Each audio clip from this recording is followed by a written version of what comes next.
I stopped a lot. I was about to close out the Ariza. And as I started running that way, Capella leg caught the inside of my leg and forced me forward. First thing rolled is the ankle. Did you know it was like a I mean, it was, when it first happened, it's throbbing, real bad. So you always think it's a little worse than what it is. But then the pain starts to settle down and go retape and see, do some tests on it. Yeah, I expect to.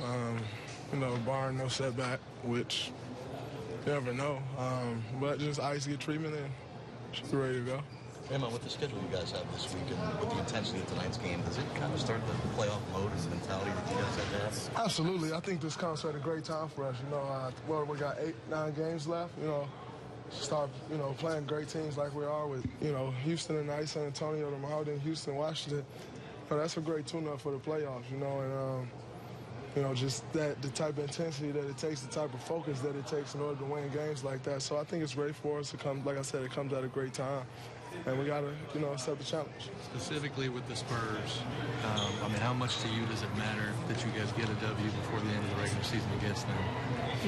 It don't matter to get a W against them. Like, none of that ever matters. But at the same time, we just want to win. I think, tomorrow's a big game for us, a big game for them, and you want to win every time you step on the floor. So it's not about, not being swept or whatever. The situation is with that. It's just about trying to win every time you're on the floor. As a group, how aware are you guys that the last 6 times you played there, it's always been on the back end of a back-to-back? You're very aware. And it, doesn't seem like that's... About that? We talk about a lot. This is a unique team, so we talk about a lot of things, but it doesn't seem like that's on accident. So, it's what it is. What else do you guys talk about? Everything.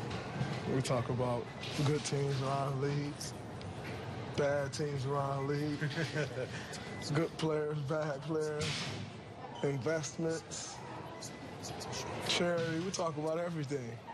Politics. We listen to D West, too.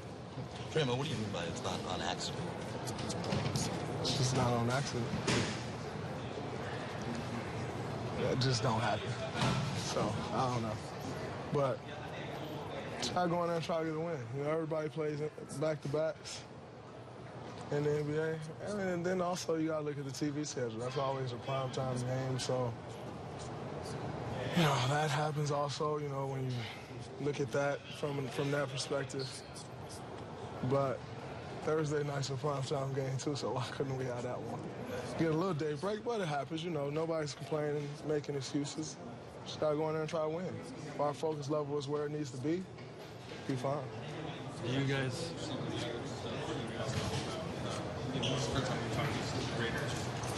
Yeah, that's crazy. I feel bad for the city of Oakland, man. I don't even know how that's going to work, honestly, with a football team moving to Las Vegas. I feel bad for the city. If I was the fans, I wouldn't attend a game for the next 2 years. But that's just me, That's ridiculous. But no way I'd pay my money to attend a game.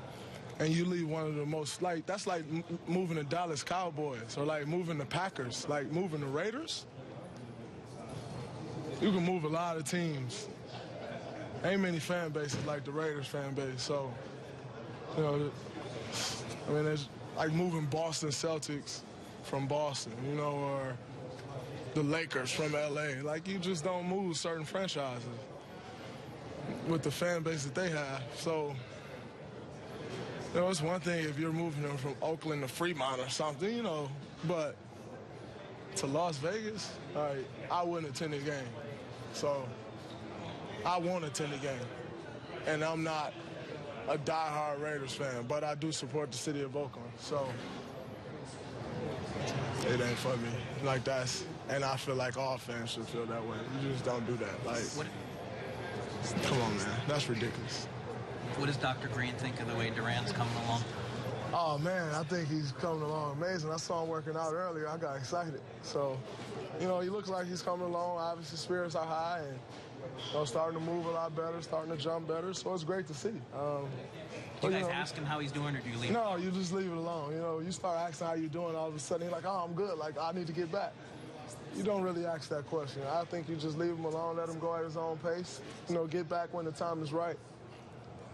You start to get questioned from guys. You start to feel pressure, and that's what we don't need for him.